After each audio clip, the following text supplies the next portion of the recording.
स्वागत है दोस्तों। आज के मुख्य समाचार में आज देश और दुनिया से कई अहम और बड़ी खबर आ रही है। बात करेंगे हर खबर पर विस्तार से। इजराइल के खिलाफ बड़े हमले की तैयारी, पूरी दुनिया में मचेगा कोहराम। ईरान ने कर ली हमले की ऐसी तैयारी। एक और बड़ी अपडेट, सीवान में चढ़ा सियासी पारा। आरजेडी ने नीतीश कुमार को दिया सरकार बनाने का ऑफर। एक और बड़ी अपडेट, वक्फ बिल के लिए जेपीसी का गठन। ओवैसी और इमरान मसूद सहित इन सांसदों को मिली जिम्मेदारी। इसी के साथ अगली बड़ी खबर में आपको बताएंगे, मोदी सरकार के खिलाफ ट्रैक्टर और तिरंगा लेकर फिर निकले राकेश टिकैत। तो चलिए देख लेते हैं आज की पहली बड़ी खबर। इजराइल के खिलाफ बड़े हमले की तैयारी, पूरी दुनिया में मचेगा कोहराम। ईरान ने कर ली हमले की ऐसी तैयारी। दरअसल दोस्तों, ईरान इजराइल के खिलाफ युद्ध की तैयारी में पूरे जोर शोर से जुटा है।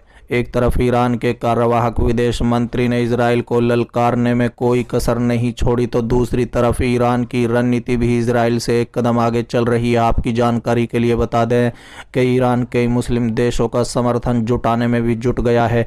उसने कई मुस्लिम देशों के साथ मीटिंग की और युद्ध में अपने लिए समर्थन की मांग की। दोस्तों, अब ऐसे में सवाल एक ही है कि क्या अब तीसरा विश्व युद्ध होने वाला है? बता दें कि हमास के पूर्व चीफ इस्माइल हानिया की हत्या के बाद युद्ध लगभग तय हो चुका है। ईरान ने कमर कस ली है और उसने ये भी तय कर लिया है कि इस बार इजराइल को किसी कीमत पर बख्शा नहीं जाएगा। इसी तैयारी के मद्देनज़र ईरान ने मुस्लिम देशों से समर्थन की मांग की। ईरान ने जॉर्डन, अल्जीरिया, पाकिस्तान के प्रतिनिधियों के साथ बैठक में इस मुद्दे को लेकर पेश किया और युद्ध में मुस्लिम देशों को एकजुट होने का आह्वान किया। बता दें, इसी बीच पाकिस्तान ने ईरान को अपने पूर्ण समर्थन की पेशकश की। ईरानी विदेश मंत्रालय ने एक्स पर इसकी जानकारी देते हुए बताया कि ईरान के कार्यवाहक विदेश मंत्री ने सऊदी शहर जद्दा में इस्लामिक सहयोग संगठन की बैठक के मौके पर अपनी बैठकों के हिस्से के रूप में पाकिस्तान के डीपी मंत्री और विदेश मंत्री से मुलाकात की और बातचीत की। इतना ही नहीं, ईरान के कार्यवाहक विदेश मंत्री अल्जीरिया को विदेश मंत्री ने इस्लामिक देशों से इजराइल के खिलाफ एकजुट होने की मांग की। बैठक के दौरान शीर्ष ईरानी राजनयिक ने उम्मीद जताई कि नई ईरानी प्रशासन के तहत दोनों देशों के द्विपक्षीय संबंधों में वृद्धि और विस्तार होगा। इसके अलावा शीर्ष ईरान जॉर्डन रणनायकों ने भी जद्दा में मुलाकात के अंतर्राष्ट्रीय मंचों से इजरायली अपराधों के खिलाफ कार्रवाई करने का आह्वान किया। दोनों पक्षों ने आशा व्यक्त की कि जद्दा बैठक से जियोनी शासन की आलोचना करने और शासन के अपराधों को रोकने के लिए दबाव बनाने के लिए रचनात्मक और प्रभावी निर्णय लिए जा सकेंगे। इजरायली अधिकारियों का कहना है कि वो ईरान और उसके प्रतिनिधियों द्वारा किसी भी संभावित हमले के लिए तैयार है। चलिए अगली खबर, सावन में चढ़ा सियासी पारा। आरजेडी ने नीतीश कुमार को दिया सरकार बनाने का ऑफर, महागठबंधन में शामिल होने की पेशकश। दरअसल दोस्तों, सावन का महीना चल रहा है और आरजेडी के एक विधायक मुकेश रोशन ने बयान देकर सियासी पारा को और बढ़ा दिया है। बता दें कि आरजेडी विधायक ने बिहार के मुख्यमंत्री नीतीश कुमार को महागठबंधन की सरकार बनाने के लिए खुला ऑफर दे दिया है। उनके इस बयान से सियासी गलियारों में हलचल शुरू हो गई है।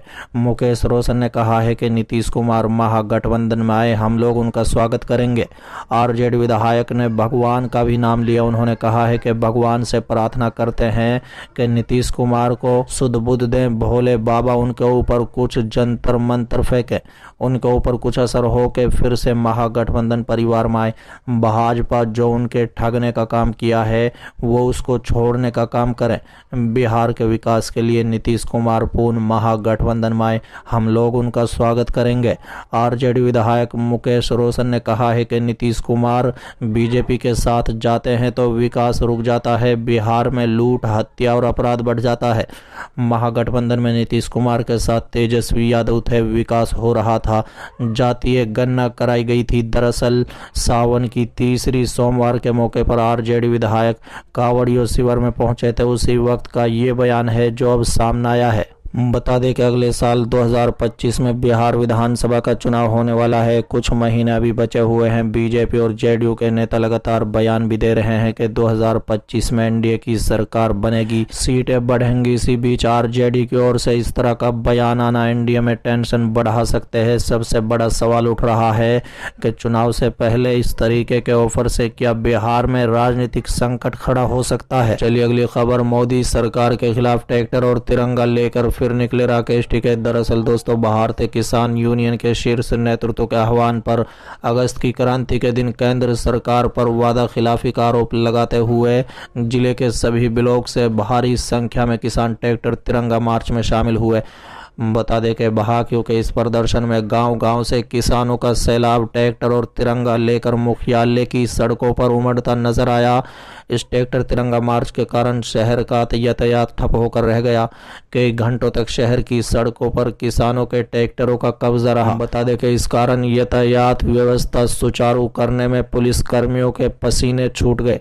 इस प्रदर्शन का नेतृत्व बहाकियों के राष्ट्र प्रवक्ता चौधरी राकेश टिकैत ने किया। उन्होंने इस दौरान पेरिस ओलंपिक में कुश्ती के फाइनल मुकाबले से अयोग्य की गई भारतीय महिला पहलवान विनेश फोगाट के प्रकरण को पुरजोर तरीके से उठाते हुए केंद्र सरकार की नीति और नीयत के संदेह के दायरे में खड़ा करते हुए ऐलान किया है कि भारत लौटने पर मुजफ्फरनगर में विनेश फोगाट का किसान पंचायत में सम्मान किया जाएगा।